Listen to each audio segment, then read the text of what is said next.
Saudara-saudara, kenapa engkau lebih percaya kepada Rolex daripada percaya kepada Ricoh? Kenapa engkau beli Rolex? Engkau rasa percaya karena di belakang Rolex ini ada filsafat daripada penemunya, penciptanya, namanya Waldorf. Waldorf pada tahun 1905 dia mengumumkan, kami akan bikin arloji dengan bahan yang terbaik di dunia, menjamin mutu tertinggi dunia dan tahan banting, tahan rusak dan ketangguhan yang tidak bisa dilawan oleh arloji yang lain. Pada waktu Mr. Waldorf mengumumkan ini, orang bilang, wah ini pasti arloji yang mahal luar biasa, dan ini pasti luar biasa sulit bikinnya. Dan filsafat itu dipakai sampai sekarang. Ternyata arloji Rolex itu bisa pakai 80 tahun, 60 tahun, asal pada waktu yang cocok dibersihkan, dan dia akan jalan terus menerus dan tidak takut. Tahun 32 atau 34, saya lupa tangannya, seorang perempuan pakai arloji Rolex lalu berenang dari Inggris ke Perancis. Itu Dover Strait yang ombaknya besar. Perempuan yang berenang itu dengan pakai arloji terus diombakin, terus dijalan sampai di pantai Perancis. Waktu dia naik ke pantai, dilihat tetap tidak ada embun di dalam kaca, tetap tidak ada satu tetes air yang masuk. Dan mulai waktu itu nama Rolex menjadi terkenal luar biasa.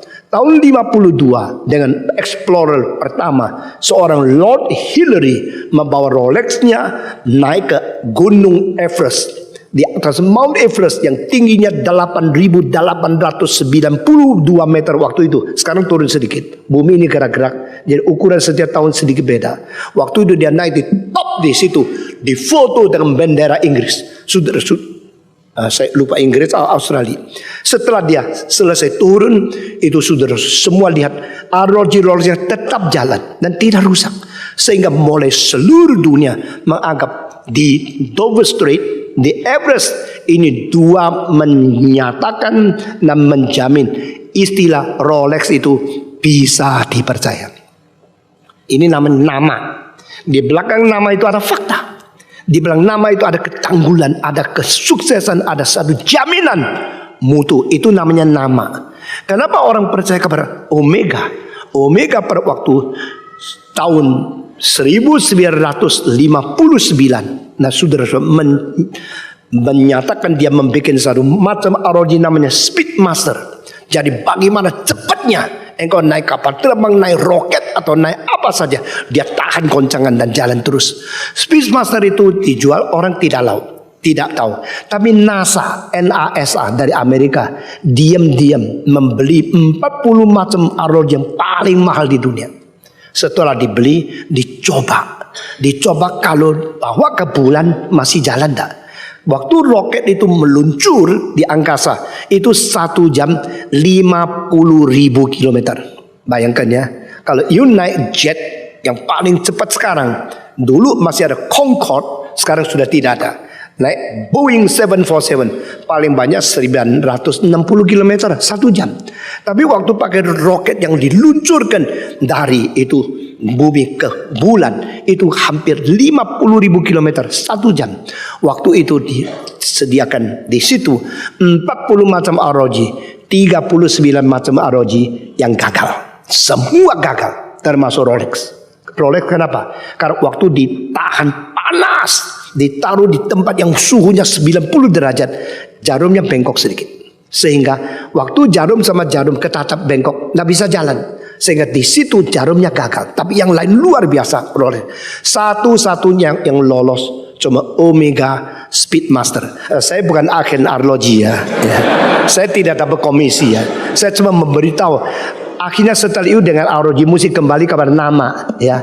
Jadi setelah 18 ujian semua tempuh dibawa jalan dah. Saya punya Nikon bawa ke Beijing di atas Pataling, musim dingin sekali, nggak mau cepret, nggak mau. Karena apa? Waktu dingin dalamnya ada minyak yang beku sehingga tidak lincah. Sampai turun ke kota Beijing baru jalan lagi. Ya, jadi quality is quality. Quality is not only a slogan. Itu betul-betul mutunya begitu. Saya memperhatikan ini. Lalu ditahan di bawah air, di air, di es, di panas, gencar, kecepatan yang tinggi sekali, dijatuhkan dengan kekuatan berapa, itu kena tanah, dia tetap jalan atau tidak. 18 macam ujian semua lewat, hanya satu yang lulus, Omega.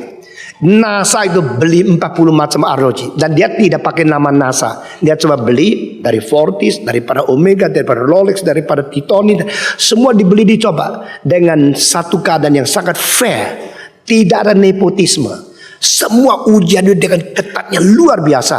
Nah ini semangat barat ya. Kalau semangat timur, gua kong kali kong lu beli gua punya dong, supaya gua cuan dong. Sudah selesai turun, mereka beritahu kepada pabrik ROG Omega, congratulations, your watch Speedmaster is the best. We had examined with 18 very difficult situation, and you all pass. Now you are chosen to be the only one watch to be brought to the moon. Waduh, si Omega senangnya luar biasa. Lalu mulai hari itu mereka cap di belakang, the only watch in the mission of NASA on the moon. Sekarang orang nama ROG namanya apa? Moon Watch. ROG bulan. Nah saudara-saudara, ternyata pada Apollo ke-13 atau keberapa saya lupa, itu waktu mereka pulang semua alat dirusak. Jadi kapan kembali ke bumi? Itu berapa derajat, berapa cepat, speednya berapa? Mereka akhirnya pakai ROG Speedmaster itu untuk hitung dengan speedonya, dengan itu namanya kronografnya, kira-kira kapan sampai. Akhirnya tepat dengan ROG itu mereka pulang dari bulan. Pada waktu semua dial sudah rusak, ROG itu yang menghitung waktu sehingga mereka pulang tepat ke dunia. Tidak ada yang mati. ROG itu menjadi ternama sekali.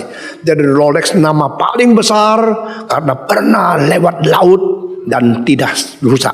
Satu kali ROG karena kapal tenggelam 27 tahun di bawah laut Aegean di sebelah Athens. 27 tahun kemudian orang menemukan ROG itu lalu dibawa. Di luarnya banyak karang-karang dan karu-karuan, tapi mereka bersihkan semua dengan ROG yang sudah 27 tahun di bawah tanah itu, dibersihkan semua, jalan lagi. Wah, ini tiga hal ya. 27 tahun di bawah laut tetap bisa jalan. Lewat laut kena ombak besar tetap tidak masuk air, bukan saja naik di atas Everest detiknya tetap cocok. Nah ini menjadi nama besar Rolex diterima. Nama Omega diterima karena pernah ke bulan, Rolex belum ke bulan. Jadi itu satu-satu moon watch. Sehingga kalau nama ini sudah begitu besar, mereka mau jual Rolex gampang. Mau jual ROG Omega gampang. Omega gagal pada tahun 70 sampai 80. Setelah mereka membuat mass production, khususnya karena Cina memerlukan banyak Omega, mereka mengizinkan ada satu versi khusus untuk Cina, lebih murah. Banyak orang bisa beli karena orang Cina suka arloji Rolex. Akhirnya kegagalan itu mulai dari situ. Tahun 80 Omega rugi 100 juta dolar Amerika. Setelah rugi ini matilah. Waktu tahun 60-an Omega 1 tahun bikin 5 juta ROG dan Rolex cuma bikin 50 ribu. Sampai hari ini setiap tahun Patek Philippe cuma boleh bikin 20 ribu. Vacheron Constantin cuma bikin 12 ribu. Tapi yang palsu 20 juta yang dibikin.